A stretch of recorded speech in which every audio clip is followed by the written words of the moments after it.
Don't listen to him too much, though. He goes on and on. You know this, right? They got me a t-shirt, all 47 names on I it. see that. I can't remember the name.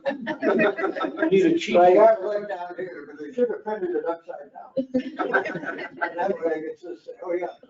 People gonna wonder why you keep looking at your belly button. Just saying. Yeah, I should have been upside down. How are you?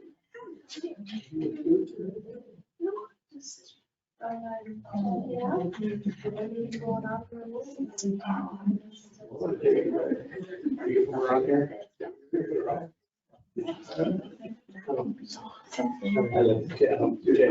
First, I don't know. Lived here all my life in Kentucky. Oh, we messed around. Man, you got live ammo. Scary thought that is. Scary. Oh, I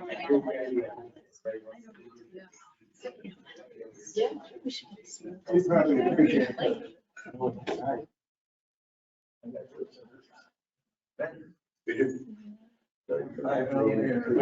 No, I bet.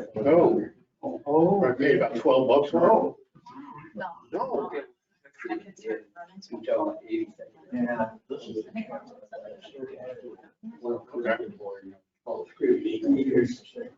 Why's that? Kennedy sent a bunch of us. I always thought, I don't know for sure, but I always thought it was $9. He chews on it. You know what I always wanted? Remember the old Super 8? Take it on top of it. So modern day, But you never got, you had to do all the adjustments. I got something similar. There was a lot of us.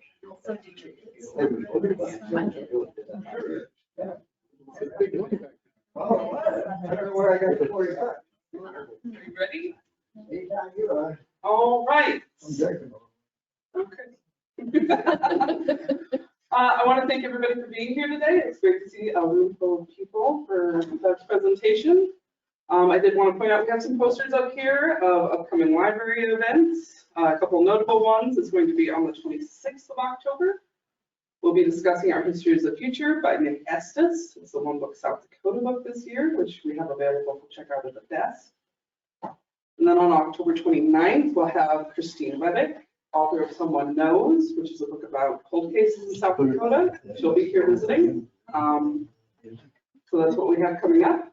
Today, I'd like to introduce you to Doug Sall, U.S. Army veteran from the 82nd Airborne. He's going to talk to us about the Cuban Missile Crisis and the 13 suspense-filled days.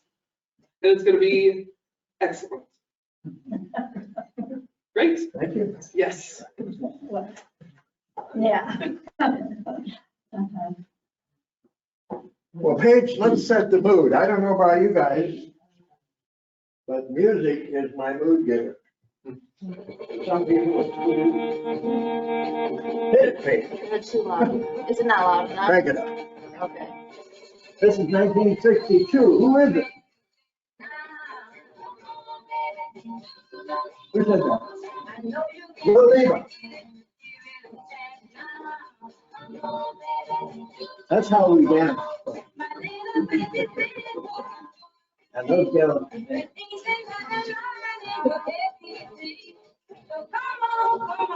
But seriously.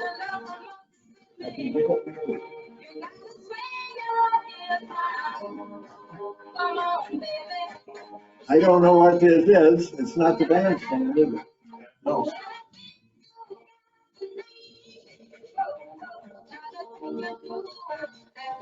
She was one of my favorites. I'm a little concerned about those gals in back, but they'll look like they have much clothes on.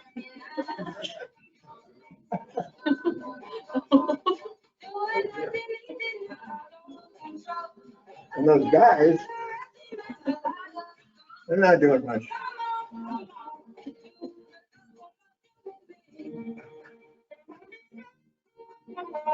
There were so many good songs.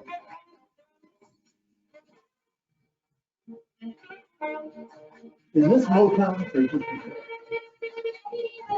just before, I think.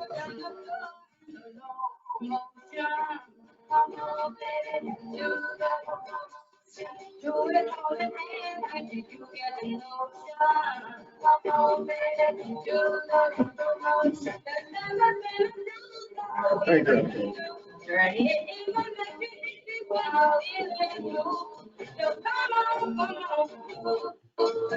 That's all right. All right, you ready? Ready. Let's go to the next one. I found this a while back. I think it's unofficial, but nonetheless liked it. It's about a 3 or 4 inch patch. And it would be something theoretically you could wear in a jacket. But I don't, well, anyway, I don't think it's official, but it's kind of neat, blue and green. You can see the island there, if you can see it in the background there, the light green. Go ahead. This is my favorite cartoon. And unfortunately, I do not know quite where it came from. But it was in a newspaper. And you got to look at those two. I'm going to show you them again. Who's on the left? Khrushchev. And what a contrast, isn't it? And yet, they're both World War II veterans. But one guy is the old guy, and he's really been there. But here they are,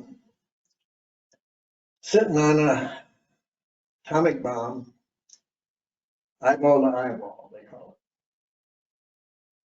it. And I've always liked that. It's a favorite. One of my favorite books, and I want to explain kind of how it came to be called The 13 Days, because that was Robert Kennedy's book. And he published that just when he got assassinated. So this is 68, 69. And I think he coined that term.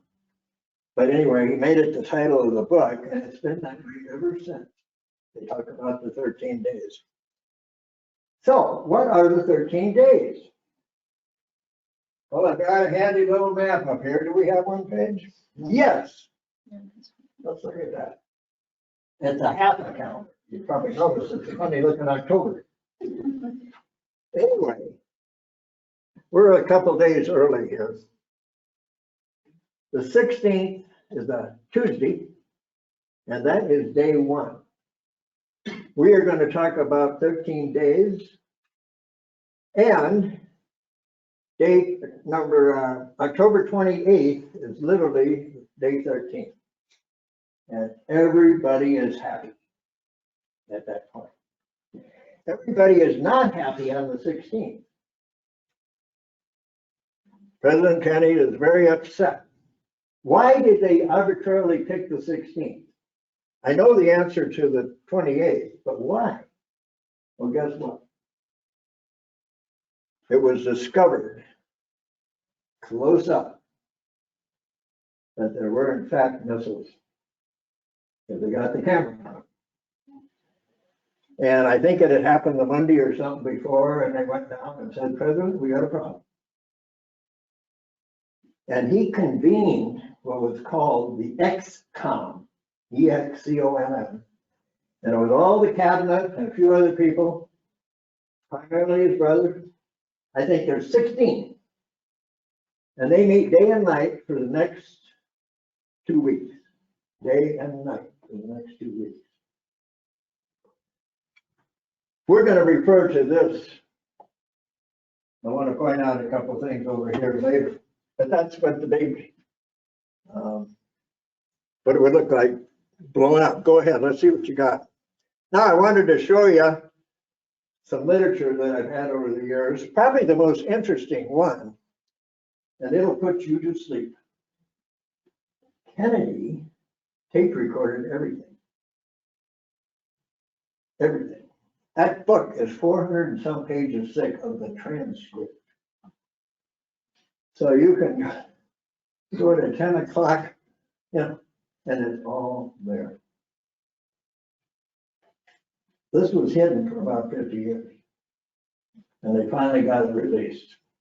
And these guys, May and Zellico, were able to publish it. And it's like a reference document. It's just, why, you know, you'd have to know what you want to look at, real specific. Go ahead. My favorite, and I'm going to talk about this in a minute. This book came out a few years ago called Blue Moon over Cuba. And you notice those are naval fighters. Commander Ecker is a close friend of Sister Anne of the monastery. She interviewed him. She did a video of him. He was in charge of what's called the Blue Moon operation. So now I'm going to mention in a moment, they were doing those U-2 flights, but they weren't good enough. These guys came in at 500 feet. And he describes in the book how fast that camera worked. It's just unbelievable. Anybody ever see the movie 13 Days? Came out a few years ago. Kind of a great beat. It wasn't bad. He was the technical advisor to that movie. Well, anyway, one of the things he got a kick out of is they're doing this low dive, and the Cubans, they're shooting at it. And he said nobody was shooting at it. You can't even see them coming. The airplane goes over just like that. Jungle. But they were apparently trying to. But he said nobody shot at anybody. That's Hollywood. But he was, and he was invited, as a matter of fact, to the, what do you call it, the grand opening of it. Go ahead, what else you got? Sister Anne, by the way, you know, is still up at the monastery. She's getting pretty old. But this is one of my favorites. This is where I learned a little about the U-2. That's the U-2 plane. That was the spy plane that had been initiated in 1956. That thing goes up there to 72,000.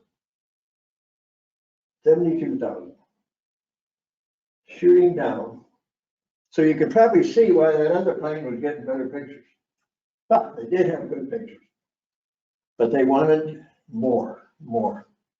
And we had a couple close calls with this, and I'm going to talk about it a little bit later. Some of you may remember when Eisenhower was still president in 1960, one of these got shot down over Russia.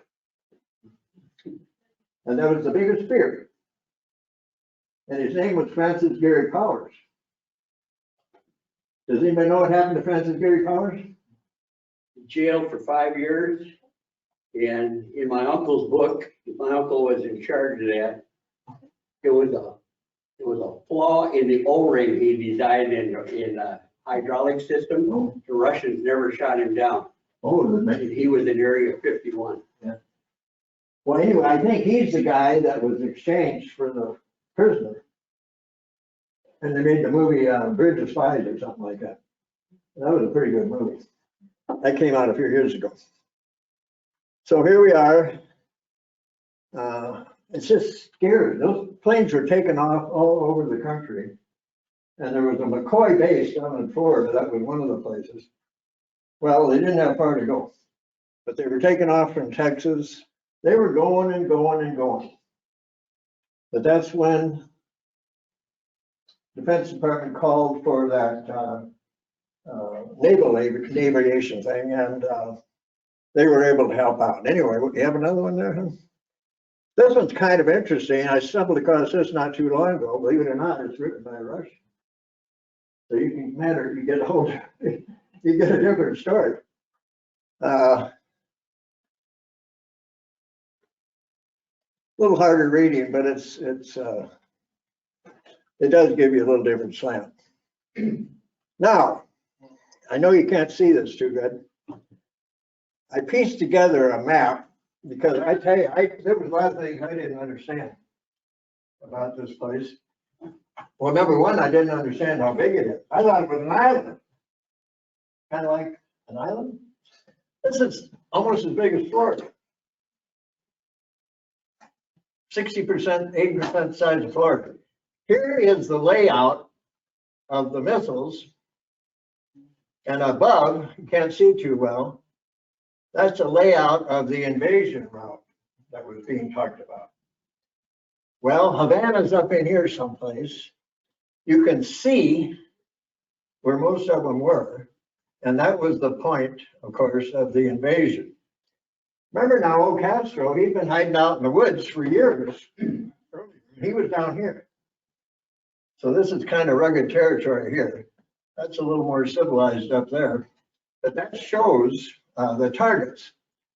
And I can't quite read it, but this is the same as the top one. At that time, I was with the 82nd Airborne Division, and nobody knew what was going to happen, except here it shows where the target was. It was an air base. And all of them were marked where they were going to be. That was our target right here. You see the word Marines out there?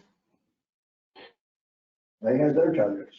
But the biggest thing that surprised me, frankly, about this was the size of that island. Now, you know, we just saw the hurricane go over, what, a week ago?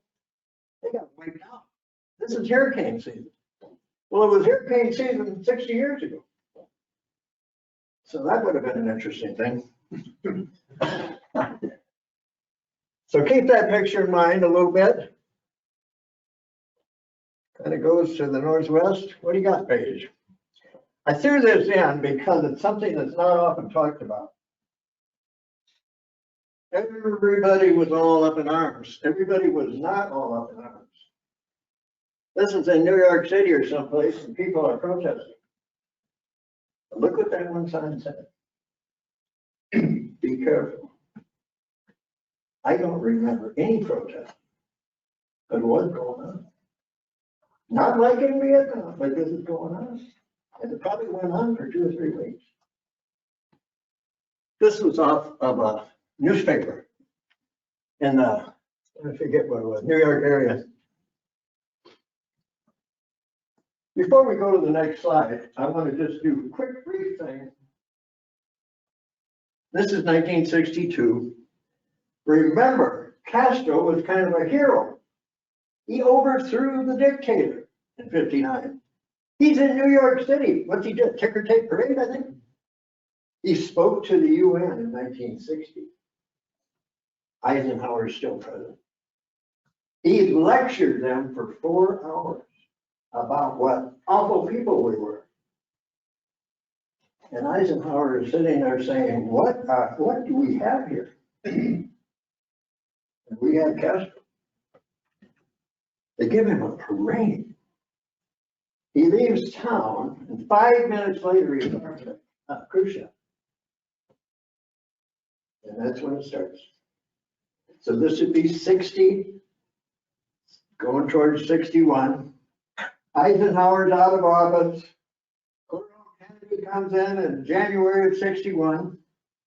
And guess what he inherits? A plan that Ike had put together to get rid of Castro. And it's called the Bay of Pigs. They also call it the Bay of Pigs fiasco, because of what? But guess what? It was scheduled for April of 61. He's in office 90 days. 90 days. And somebody said, oh, by the way, we've got a little invasion coming up tomorrow.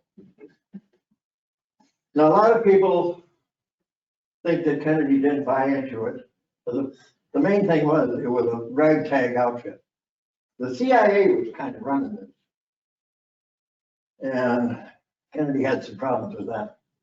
But they got killed. All captured. Castro's out there waving the flag. And Kennedy is humiliated. And he said, this ain't gonna happen again. And he said, not only that, I'm not gonna trust the CIA again. And I'm not too keen with you Army guys. This is not gonna happen again. So here we are in 61. So I decided to join this thing. And it was in the summer of 61, and there was a thing that followed on called the Berlin crisis. They're over there raising Cain, trying to shut down something in Berlin. I tell my mother, I think I better go because I'm gonna get drunk. And she said, well, go. So I left. But that was before this. And that kind of blew over. So I'm in about, what, 13, 14 months at this point. That was early September. But things are kind of, the pressure is building. I'll have to tell you, I'm not a, Kennedy had his hands full on those 1,000-day construction. It was one thing after another. We were doing something constantly the whole summer of 1962. Now, this may blow your mind. Look at the data. 2.5 weeks prior to this, the whole bunch was in Mississippi, putting a guy to school at the University of Mississippi. 30,000 troops. October 1st, James Meredith, one man. Well, he got into school all right. Look at the timing on that. We were down there 10 days. We got back somewhere in that first week of October or so. But I had plans. Where was I going in the middle of October, Doc? Doesn't know. Bethlehem. Oh, okay. I hadn't gone in 2 years. How could you miss it? Those are the good old days. They were projecting a 3 million bird harvest that year. It had been over 3 million the year before. It started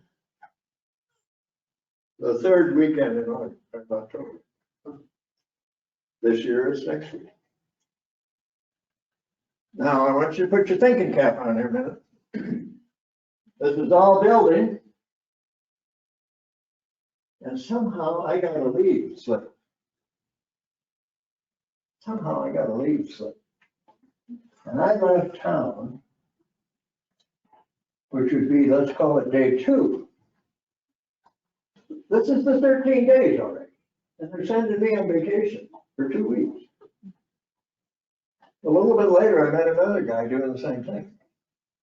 I don't think many people were probably going on vacation in the middle of October, but I know 2 of them. What's the mode of transportation? Your thumb. Oh, he knows it, he's been there. 1,500 miles. I had done this in the spring. I had it down to 48 hours. The bus took 52. And it didn't cost a dime. So I knew the route. So I probably got home, what? Thursday or Friday, getting ready for the big day. And I went out. Let me tell you something. What you talking about? I could feel the pressure building. I thought, why are people acting weird? And this is way out here. I'm in Sioux Falls, by the way. This is way out here. The East Coast are going crazy. You talking about bottled water? They're going crazy. But you could feel it here. And Sunday wasn't much better.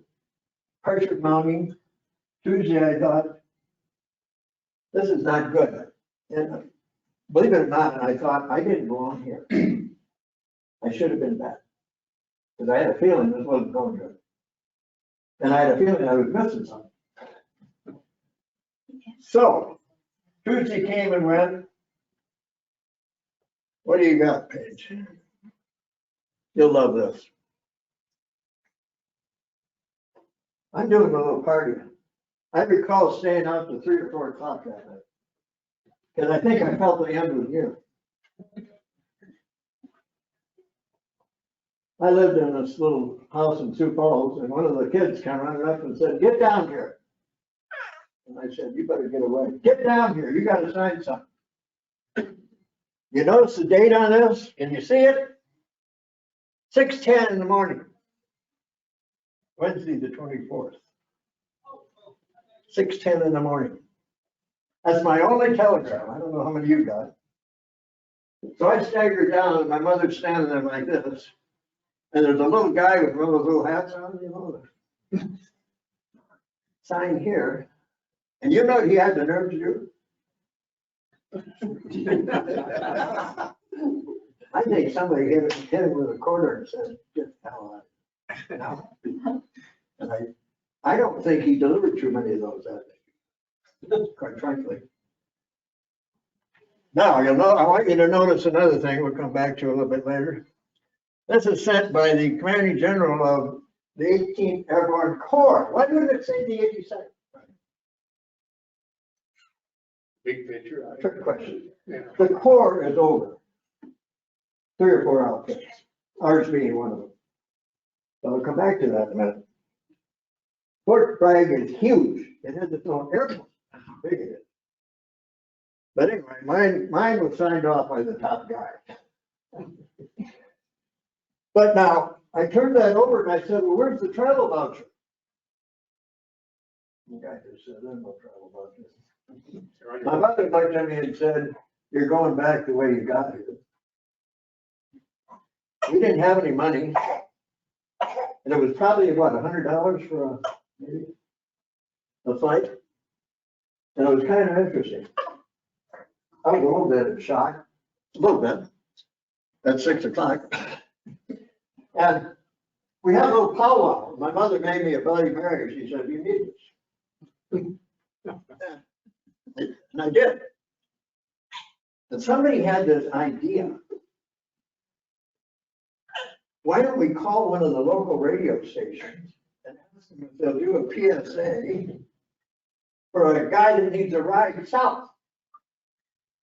And I don't know which station I called, KISD, anyway. I put the call in and they said they'd do it. But in the meantime, I'm trying to show you something here. Because there's a young lady here that was involved in this. What's a hop? Military out. A military lift. But there's no military lift. So where am I going to get a hop? I'm going to get a hop from Offutt Air Force Base. That's the only base I can think of. 180 miles away. Up here in the corner, written upside down, this is the real deal, is the Offutt telephone number. And I scribbled it down there. Well, guess what? What did I think they were doing? Playing Tinker Toys? I called down there, and I don't think I got a hold of you. This lady was there. She was in the Air Force. I wish I'd have got a hold of you. But a nice man answered, and he said, we're a little bit busy. He said, the runways are kind of jammed. He said, we can't help you. But before he hung up, guess what he did? He said, I know somebody at the Naval Air Station in Olathe, Kansas, right out of Kansas City, southwest corner, southwest corner. And he gave me the number. It's getting good now, we're moving. And I called down, and the airport is about the size of the engine. This guy answered. And I explained the situation, and he said, well, if you could be here Thursday morning at 7 o'clock, I've got a ride for you. I'll get you down there. I wasn't too keen on these Navy guys, but I thought, let's give it a try. Well, no sooner had I done that than the telephone rang. And a family in Sioux Falls called. People were trying to help. But what do you do? And they said, we're going to Kansas City. Will that help? I said, that will work. They showed up at 11 o'clock. And the other day I was thinking about this. Remember when they have all these guard send-offs and stuff? Be gone for a year. Well, you know what my send-off was? My friend said, get up, get going. But I know that. Did she think that might be the last time I see this guy? Yeah, but it wasn't a send-off like they do today. So we jumped in the car and they were nice couple. By this time, I knew about this Olathe deal. And the guy said, I'll get you there. Matter of fact, you're gonna stay overnight. They were staying with somebody else. They put me up, took me out to dinner. And probably 5, 6 in the morning, he had to go find this place. And he did. And again, it's a little tiny thing. And I'm a little nervous, it's dark. I've lost a lot of time, people. I don't, when you hitchhike, you don't stay overnight.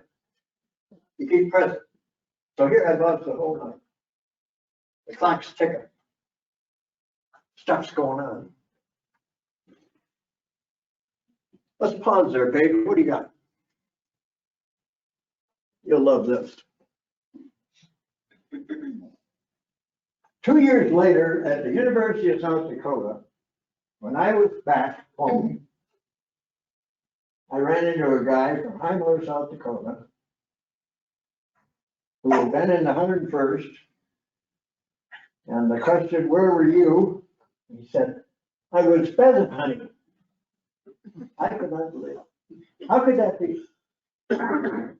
He lives in Highmore, South Dakota. But what killed me, and I've never gotten over it, he got a telegram 12 hours before I did. How could that be? Tuesday night, 6 o'clock. Well, I guess they thought that that outfit was more important. I really don't know. What do you think the answer is? I wanted you to enjoy your time home. I don't. Wanted me to spend more time. Anybody have a thought on that? 12 hours difference in telegram. I think they were sending a lot out, but the one I got from Fort Bragg was a bigger operation, and it might have been more people. He's in the, it's not that big, and you'll notice his little general signed off as the commander. I had that 18th Airborne Corps guy, he's down a level. So I think there were, again, probably far fewer people that would have been on vacation in October. Certainly not in South Dakota. You know, I could almost bet you we might have been the only 2 guys out there. We really might have. But here I run into him. And we've been friends ever since. He lives down in Kansas. Manhattan, Kansas. He went back in and spent 30 more years in the Army and did pretty good. But we still talk about this. I'm going to come back to him in a minute, but there's not many documents in life you keep. Now, you probably wonder, why is that black and white? Backup page. This is what a telegram looks like, in case you haven't seen it. They're yellow. That's a photocopy. Go ahead. He would not be touched the real thing. So that's a photocopy of that. And you'll notice they're kind of short and sweet, aren't they? Your leave is canceled. But nobody explains it, you know. And what's next on that? Oh, back up. Yeah, I don't want to scare them. He takes me out to the airport the next day. And if you've been out to the Yankton airport, you know, you walk in and you can see through the back. And we walked in there. I could see something in the twilight, and the sun's not even up. Yeah.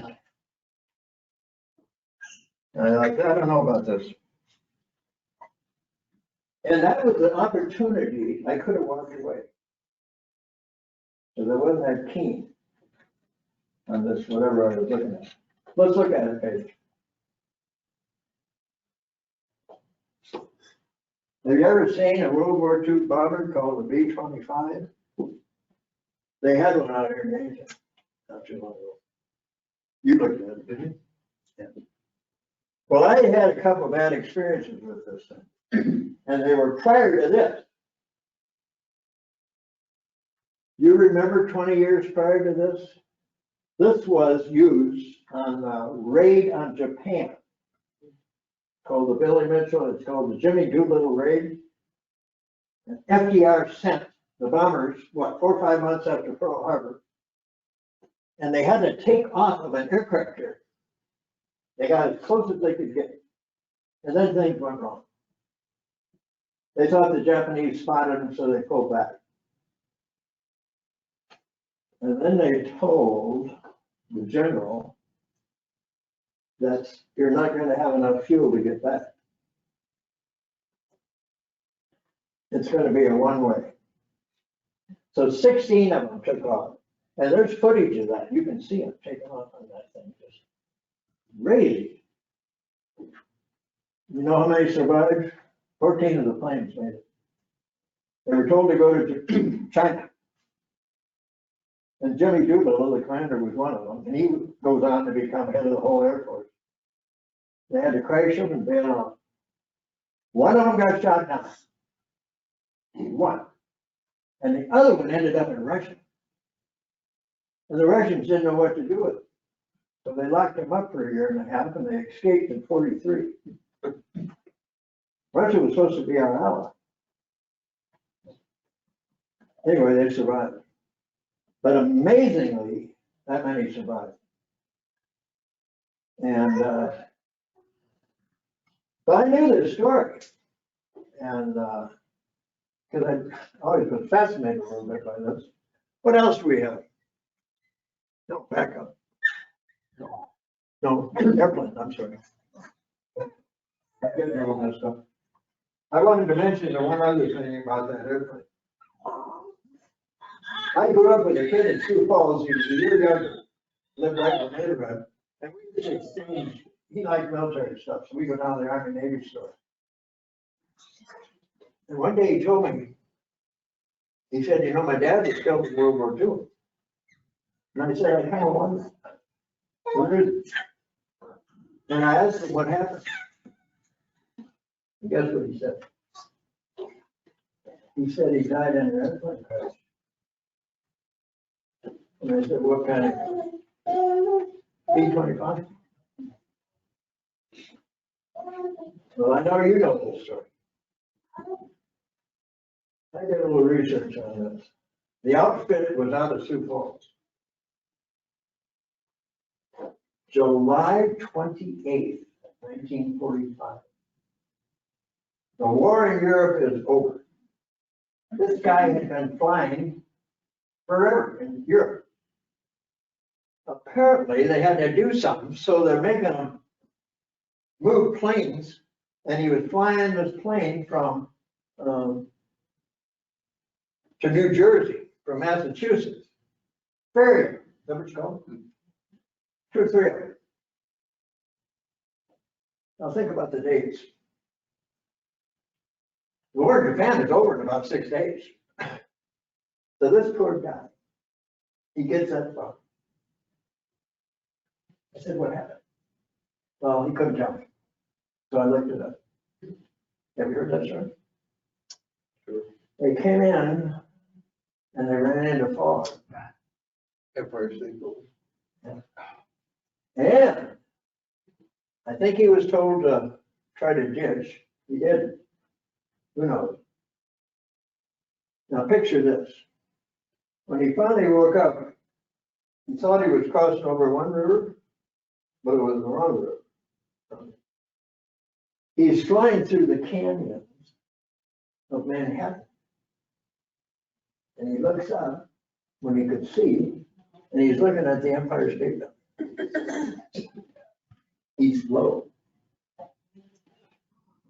Those are bags. And he hit that damn thing on the 78th floor.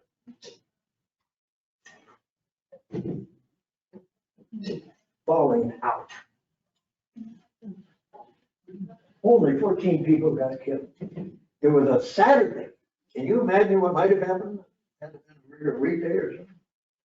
They had that building up and running Monday. They got the fire out as fast as they've ever done since. But there's a little footnote. It's awful. That plane severed the 18-year-old in the elevator.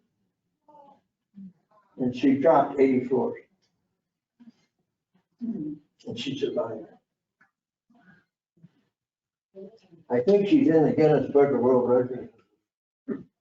Longest free fall. Now, she's got to be what? She's probably not around, but she'd be in her 90s. She took her all the way down. Where'd that get your attention?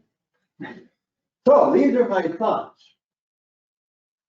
as we're getting ready to board this thing.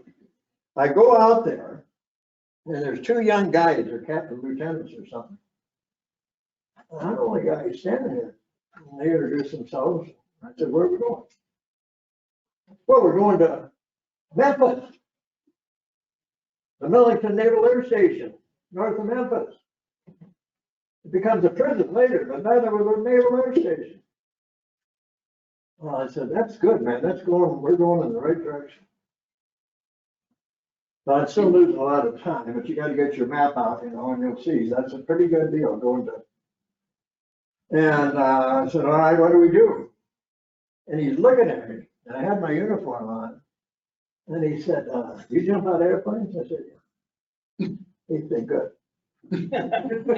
He said, this is the Navy though. We don't do things the way you do. And I said, what does that mean? And he said, I'm gonna show you. He said, I know what you guys do. Well, on our aircraft, we have a thing you call the hookup. And the line is attached to your main canopy. So you don't have to do anything. You jump out and this thing will do all the work for you. And hope it works. Now you do have this little thing on your tummy, kind of an extra thing in case everything fails. Get your hand on that. He said, we don't do that. I said, well, what do we do? And he threw me the spare chute. And it was back. And he's pulling it on, tightening it on. I'm in my dress uniform, pulling it on, tightening it on. And he said, how's that feel? I said, I feel pretty good. Where's the cord's right here. I never pulled the cord. The cord. All you have to do. But he said, there's one other little problem you need to know. Look at that airplane. You can't see it, but there's a door right there. He said, we're going to use the bomb bay. It opens up. It must maybe 10 feet. And we climbed up there, and he said, now I'll show you how we're going to exit this aircraft. And he kept acting like there was going to be a problem. And I don't think he was putting me on. He was like reading his, he got down on it. He said, you can't jump out. Because if you jump out, you're going to hit your head. You can't dive out. I'm getting all these swimming analogies. He said, if you dive out, you're going to break your leg. Well, what do we do? He said, I'll show you. And he gets down and grabs his ankle. And he said, you can roll or you can do a somersault. You mean like swimming? Yeah. You can do a cannonball. He said, that's the only way you're going to clear it. So this is kind of going through my mind. What about this? Sounds good. He said, all aboard. Again, I could have walked at that point, but I didn't. Because this looked like fun. And I don't know what the mileage is. We got going. We get up there. Had never flown in one, but I wondered if this was normal. God, this makes a lot of noise. And he said, you can do whatever you want. So the first thing I did, here's the bomb bay. There's a tunnel here for this poor guy back here. It's a tunnel. Think about getting out of that. Then, here's where the pilot is. And there's an angle here going down to that guy, the gun. You could climb up there, and I wanted to see out that top deal because it looked like they had the best view. And I got up there, and the damn thing had bow holes in it. And the wind was just pouring through. I thought, geez. So I climbed down. By the way, he threw a pair of earphones at me. He said, I may have to talk to you. So I climbed, and then the next thing, there were two guys, that's it. I climbed down because I wanted to see, I could see that gun, but what's up front there? The bomb bay, the bomb bay. Wow, it was still there. So I'm down like this. And all of a sudden I get this, we're approaching Springfield, Missouri. Bombs away. And I'm down there. And I pushed the button, but nothing happened. And we went right over it. Years later, I had a guy from Springfield, his name is Barry McDaniel, and he's a youngster, but anyway, he must have been 10 or 11 years old. I said, do you remember that plane going over? He said, I'm not sure, but I do. I said, why did it bomb you? Well, he still laughs about it. So we limped on into Memphis. Yeah, Memphis. And this is not a good deal. I had made, what do you call them, little maps where you cut out highway maps. I thought, oh no, this is absolutely the wrong side of town. So this would be what, sometime Thursday afternoon, whatever time we got there. Day 11. Time's going by pretty fast here. Well, I'm not gonna keep saying the pressure is building, but it is. This thing is coming to a head. I strike out and somehow got through there. It took me 36 more hours. I walked in to Fort Bragg Saturday morning. Now I'm gonna tell you something. I knew there were problems. Because this is a hustle and bustle place. Big time. I walk in there and it's deathly silent.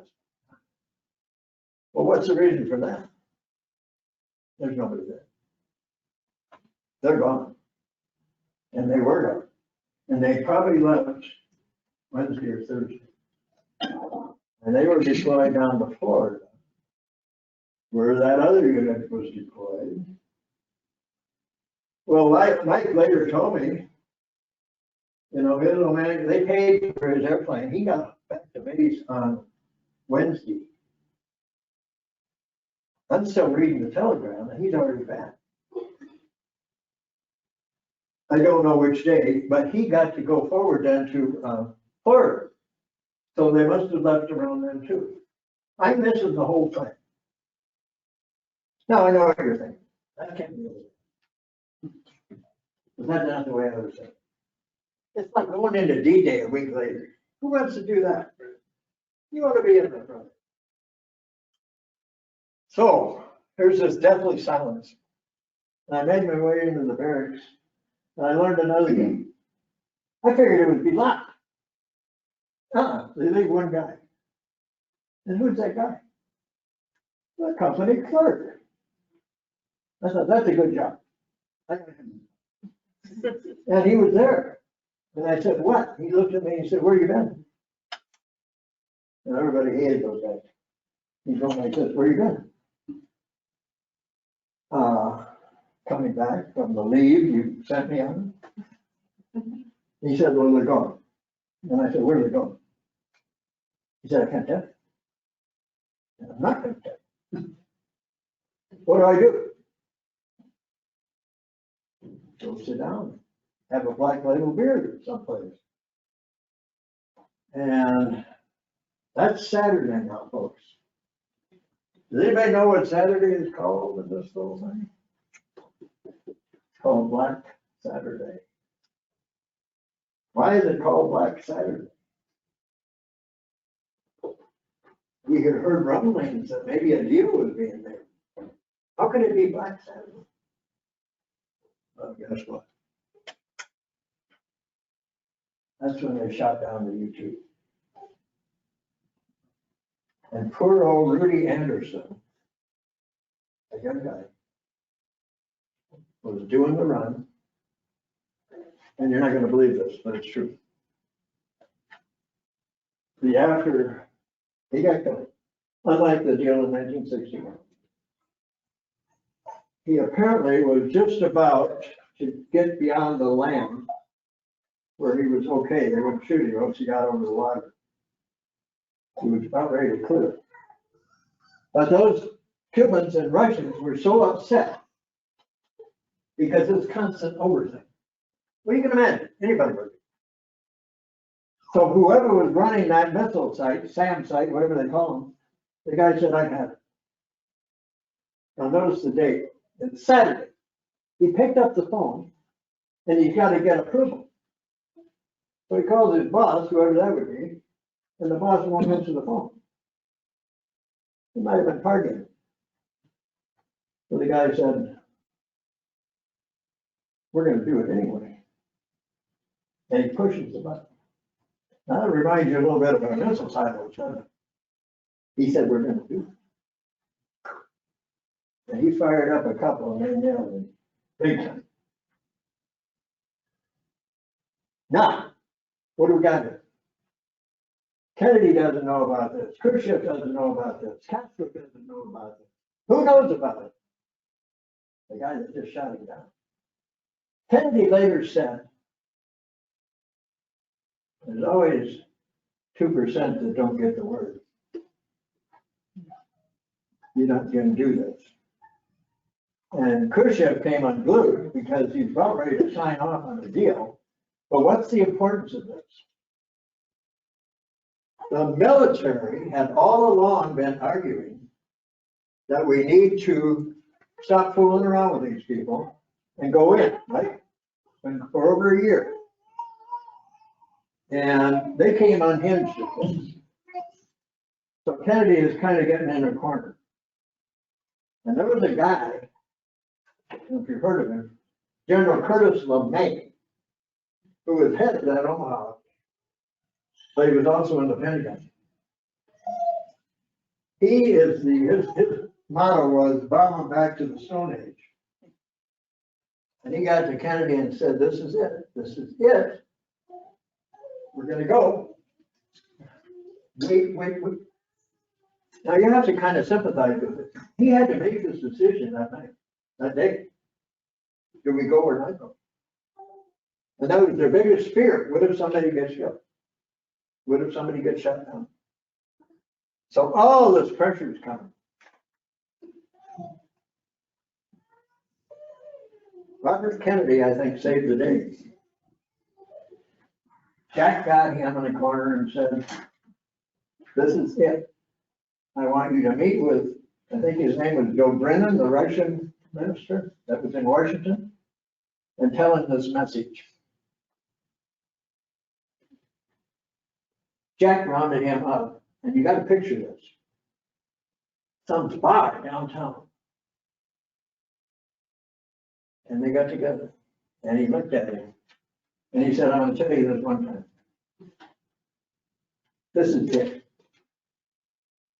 You get those missiles out of there, or we're going. Come on.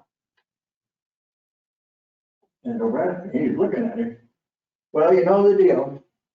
The promise was made, we would not invade. You get the missiles out. We also sweeten it up a little with taking some missiles out of Turkey. Nobody cared.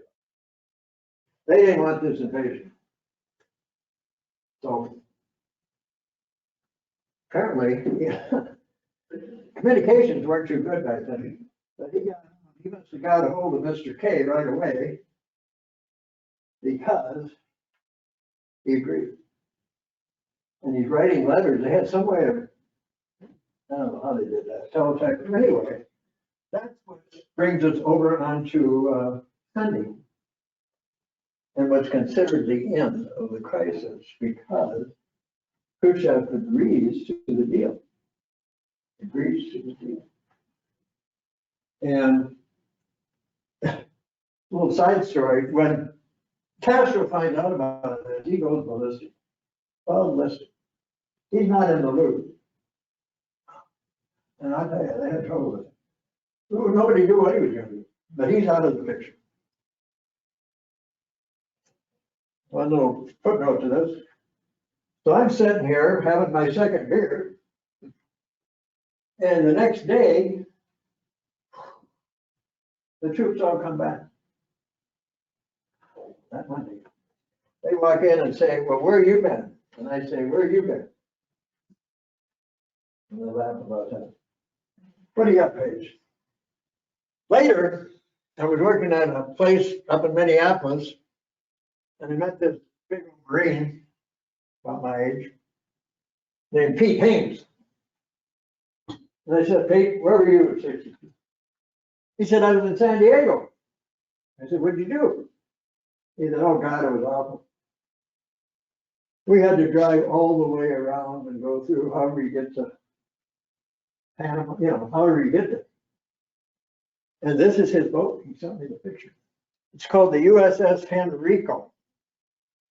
And I said, well, what'd you do then? He said, we had to sit there for almost a month, bobbing, till December 8th, bobbing in the water. And then they had to return to San Diego. That's a troop ship. I don't know what's on there. Probably 2,000 or 3,000 people. And I said, oh, well, you're the guys that were coming in second? He said, yeah, we were gonna clean up. Yeah, we're coming in, we're gonna hit the beach. And I said, well, I'm glad you showed up. So he sat out there. That Monday, or Tuesday, after this thing gets over, we thought we were home free, and then they locked down the beach. It's just the opposite of what they done early in October. No more telegrams, no more passes, no more leaves. You couldn't go downtown. Why? Well, part of the problem was they were going to, make sure that they moved those missiles. That got done by Thanksgiving. But we were locked down to just before Christmas. Almost another month. And I know you know the rest of the story. I went home again. Anyway, 45, 50 days, they were camped out there till December 8th. Brought him back. And I often thought, I had a better sitting there in the barracks, so he just sitting out on that boat for 45 days. It's like the tin can thing, right? But he laughed about it, and it's always funny how you run into these people. What do you got there? Now, here's a picture I wanted to save till last. That guy, the guy in the name of garment that I mentioned, he's the guy with the telegraph. Over the years, we've talked. And I said, we were about as prepared for this thing as a man in the room. You all know what the guard wears around here, right? Wearing it for 30 years, they're ready to go. What do we wear? Paige or Caitlin? Caitlin volunteered to wear my original field jacket. I know it'll fit you, I think. But I want you to be a model, stand up front here. And I don't want you to look at Caitlin. What I want you to look at is, this is what we were wearing, during the 50s. Not this camouflage stuff. Now, do you see a few targets there? Where's your white t-shirt? Anyway, the white t-shirt. Every unit had different colors, of course, but this was all the same, the yellow, the name tag, everything. Isn't that weird? That's what we were wearing. You saw this probably as late as 65 in Vietnam. And they started doing what they call subdued. I had one somewhere. It's the green. So everybody had to change everything to, and all of a sudden you could wear brown t-shirts. So here we're trying to get the little bit of camouflage going as best you could with this outfit. This is called the M65. You knew that, didn't you? This is the great scope. Now, I don't know what you're gonna say.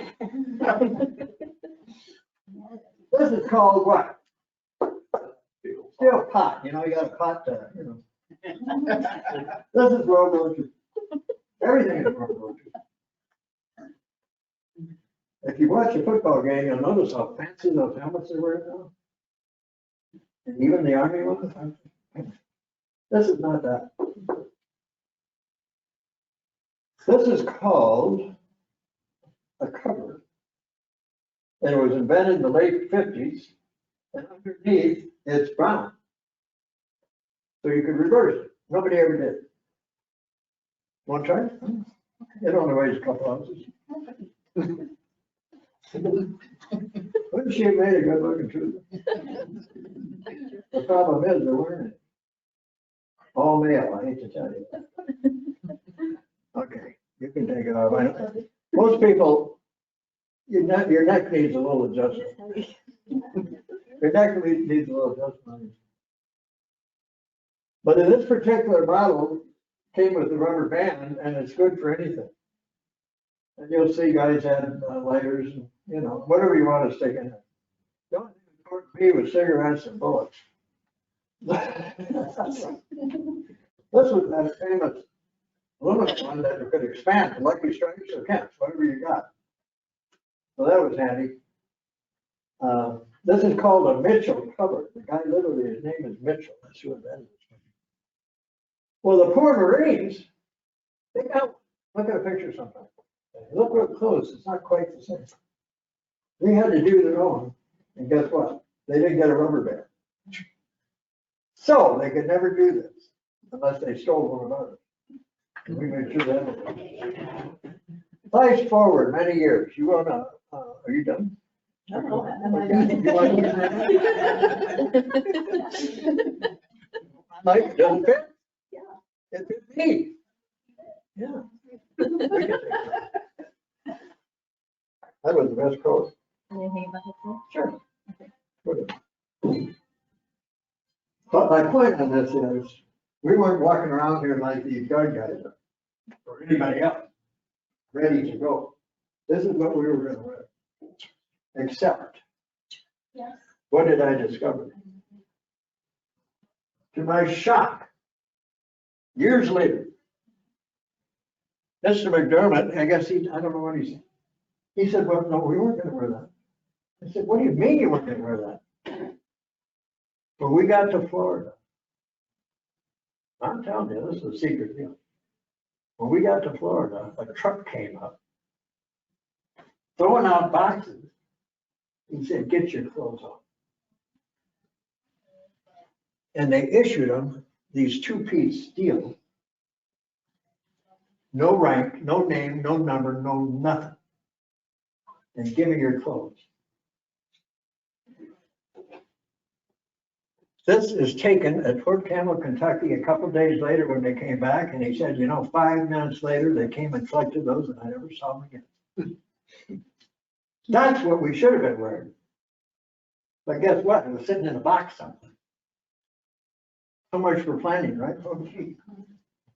This is happening that fast. But apparently we would have gotten some sort of weird stuff. That's him on the right.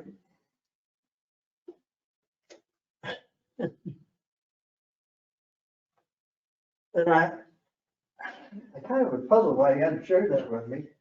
But you know the answer? He thought I knew that. No, I didn't. What do we got here, huh? All right, a couple last minute things. This is the ancient paper, folks. Look at the date, it's Thursday. What is Thursday? 25th. There's kind of a whole week of this if you go look at the old newsreels. You can see the little hopeful thing, out of crisis. That's Thursday.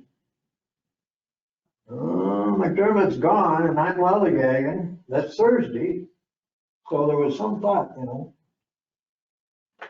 Maybe things are picking up. You recall what happened the previous day on Wednesday? I'm kind of glossing over this, but that's when they put that blockade in. And everybody was afraid the ships weren't going to stop. And they did. And they turned around. So things are moving in the right direction. Until that incident on Saturday, or Friday and then Saturday. But that was more of an accident. So things had been moving, and I think that's what they're talking about here. 2-week blockade.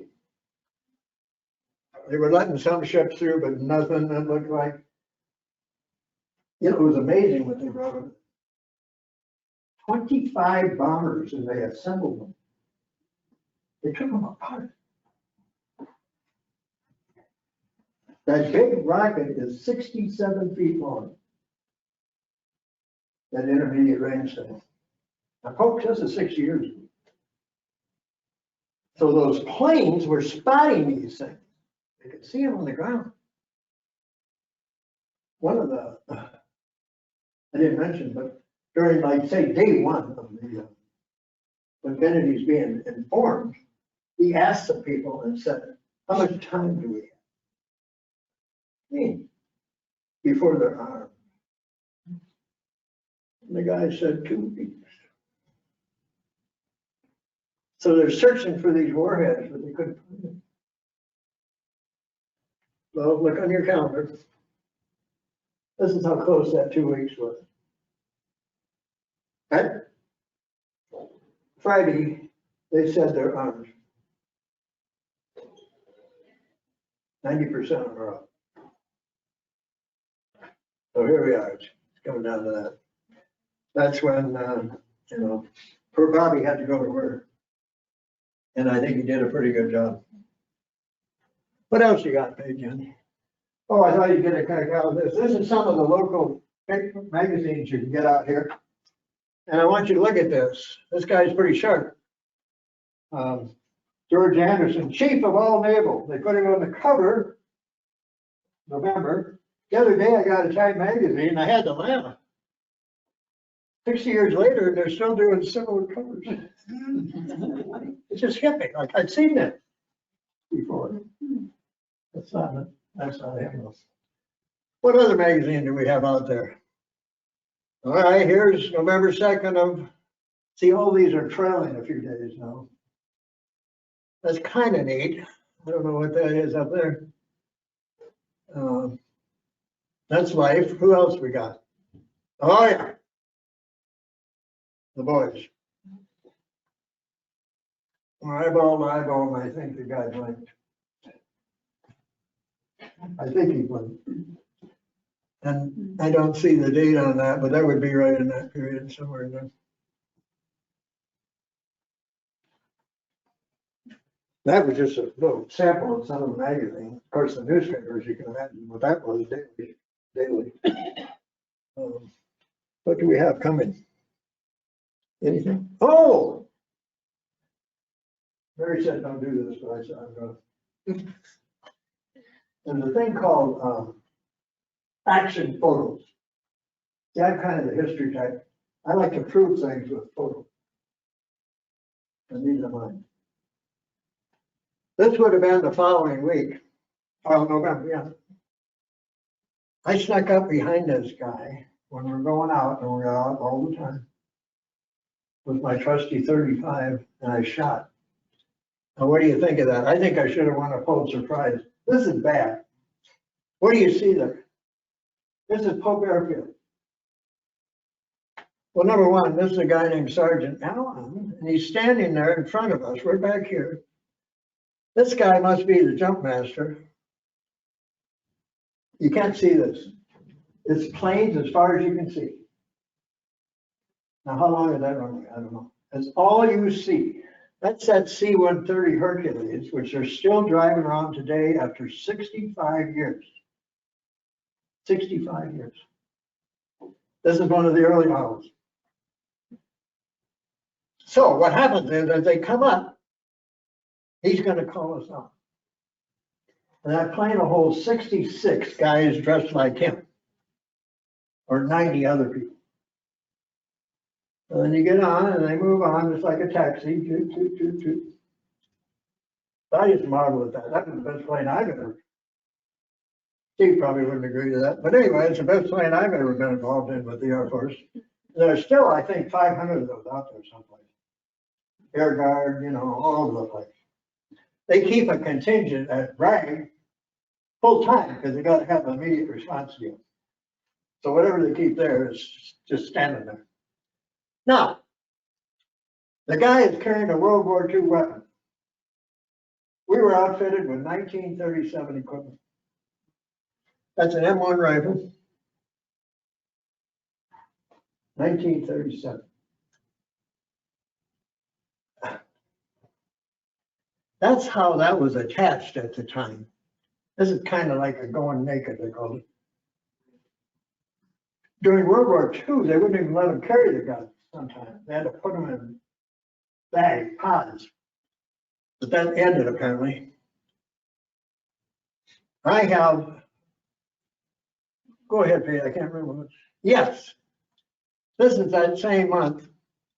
This is the alternative to that carrying it open. There's a big heavy canvas bag that rifle would fit in. And it had all kinds of D-rings and da-da-da-da-da. And you could hook it on up here and it kind of came down like this. But what did it do? It at least offered a little protection. I was a little nervous about that backup page. The last thing you want is a parachute to get jammed up in something. That rifle barrel didn't look good to me, but I did. But I preferred that other one. Go ahead, please. Because at least it covered up all the, now, as you can see there, that's what I was talking about a minute ago. That's the only thing you could hold on to is this. Because the other was automatic. Unlike the Air Force version. So that's a little picture of that. That would be November 62. My favorite one, I don't think it'll come across too good. Yeah, this was November 2. And there's one reason I wanted to show you this. This is a standard 5 guys. This is kind of interesting. 2 Puerto Ricans from New York City, 2 guys from Alabama, this kid from North Carolina, and me. That was our group. Anyway, what do you see funny here? Right down here, some of us were issued a bazooka. It's 5 feet long, and it breaks in half. It's aluminum. But what are you going to do with it? Aha! There's a bag that that'll go in. Where's that going to go? You're going to hang it down below you. What's that white stuff? Right? Come on, you know what it is. Tape. Oh, white, I'm sorry. That's right. Yeah. We were so concerned about stuff flying around. That is masking tape, folks, and it's not even green. Everybody's taping up everything they can, including whatever, I don't know what this guy's doing, but anything that's sticking out. We didn't have enough sense to even buy any green tape. They just put on the white stuff. That's November. What else you got? Anything? That it? Yeah. So I wanted to throw those out just to see, you know, oh, seriously, it was kind of an issue. We had so many things that had been used in World War II and Korea and coming forward. But that's what was being used then. And I'll have to tell you, it wasn't 4 months later, you may be shocked, in the spring of '63, all of a sudden we got all new equipment. Why did that? I think they knew they had blown it and just sitting there hoping nothing happened and get that stuff out, because it came out. By March, we had all new equipment. I'm talking weapons. It was real strange that it had taken 5 years. And all of a sudden it came out. And then, of course, you know, we move on into Vietnam, and I talked about the color, but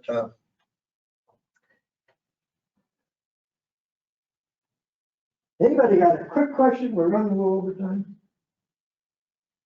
I know you do, friend. Well, you had to get ready to go down there, assuming you would, what kind of ammunition and provisions were they gonna give you? Can you back that up? Did you hear him? See, we're not doing the real thing here. All we're doing is practice. We used to wear that pistol belt they wore since the Spanish-American War. It carries what, 64 rounds. And that's what we were using in that show you saw there. So somewhere, you can't even see it. It's in there. But we had these special pants and stuff. And well, to answer your question, apparently when you go out on a real deal, we did do some live fires. Take as much ammo as you want. Well, the stuff's kind of heavy. I remember one time taking like 320 rounds. And you do like bandoliers. Well, how long is this gonna last? Remember now the nature of the beast. You go in there, you don't know if you're ever gonna be resupplied. And that happened in World War II. They had to back off. So what are you gonna carry? Water, cigarettes, and bullets. What else, you know? But even that, you could go through 60 rounds in 5 minutes. So, but that was the trick, and the idea being, and of course later, like during normal operations, they would do those drops, resupply. So how could you count on that? So you'd want to carry as much as you want. But the problem is, there's a famous picture out here at the library of a guy on D-Day, weighs 300 pounds. And he's trying to get in this plane, and they're pushing him. Well, I guess he's ready. He was loaded, prepared, right? Yeah. Anybody else have any thoughts? You'd have done this, right? That sounds fun. No, I was just curious of how many people in the room were there. Oh, yeah. Well, she was.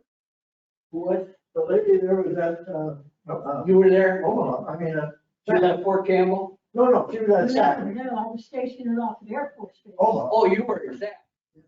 Oh, okay. I was at Fort Campbell. And we left and you were there, Fort Campbell too? Oh, okay, I thought you, I was just curious, when I left home, I live in Tidwell, and I was in the Army twice here. And I just looked around and I was wondering, I was thinking of how many people are gonna be in this room that were actually at Fort Campbell. And we lined up, you know, I was at home actually, I lived off base, I was married then. And we got a call and they said, they called it a strap one work, that's what they called it at that time. With my unit. And I was attached to the 501st of the 101st Airborne Division. Right. On there at Fort Campbell, Kentucky. And it wasn't just a few minutes later, we were at the base. It was colder than heck. It was kind of like it is right now. You got home, you know, some of you probably kicking on your furnace. I know I do in my home. But it was cold, and then we went out on the runway and we got in all those planes. Do you recall if it was in this time period here? The telegram? Well, I honestly can't remember the exact time period. Yesterday was my birthday, 84. So I'm having a senior moment. I was 84 years old yesterday. Okay. Oh, I bet it was in here. I just know that I left Fort Campbell, Kentucky, and when we got down there, we got in. Used to have trucks and we were riding. There was little kids standing around the road throwing rocks on it. Here's about several thousand of us lined up with rifles, and they were yelling, "America, go home!" And we set up our tents in Puerto Rico there, and the ocean was right here. And they said, "Everybody get into your PT outfit, that's short, and we're going to go to the ocean and get some exercise and be in an airplane." Okay, what did we do? We ran to the other side of the island. To the ocean. I just got a kick out of. He's a veteran service officer up at Tidwell. Yeah, I'm a veteran service officer. I'm a nationally certified veterans officer on there. I need to talk to you. And I'm proud of it on there.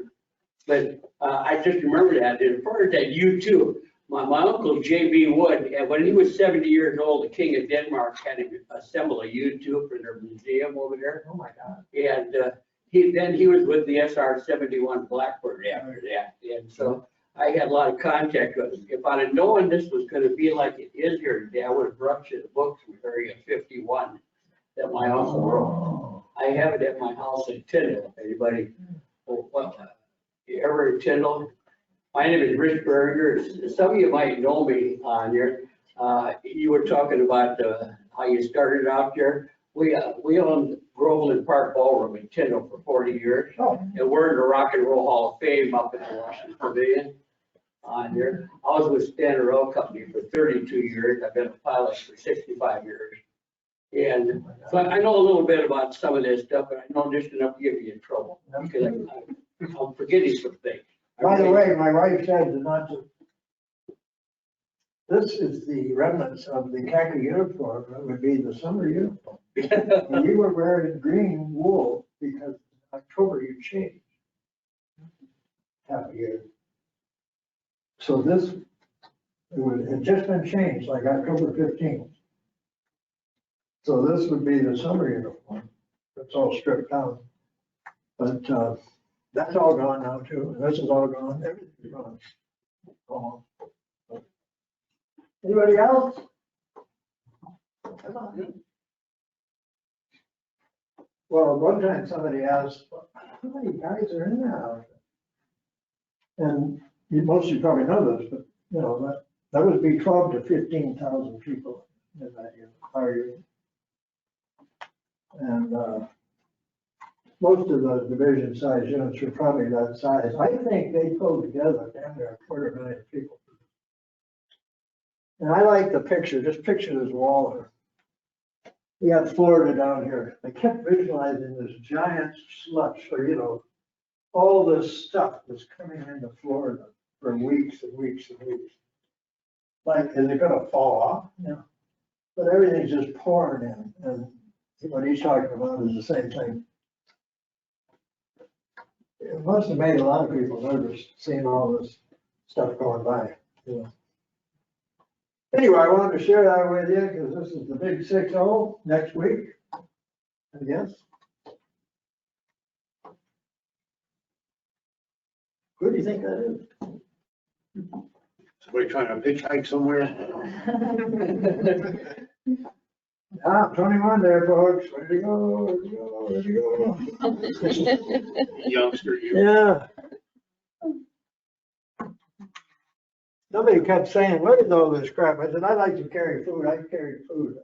I always squirreled away food. Never mind the ammo. No.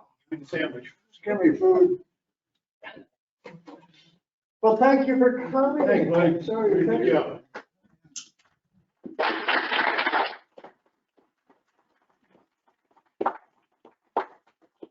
Welcome to try out the steel pot gun, man. I need this. Hey, Good job, buddy. It's a full-size book. Yeah,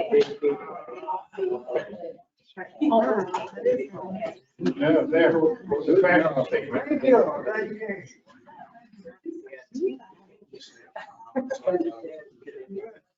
They forget. What do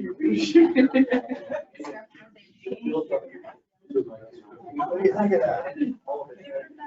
See, that's the two piece.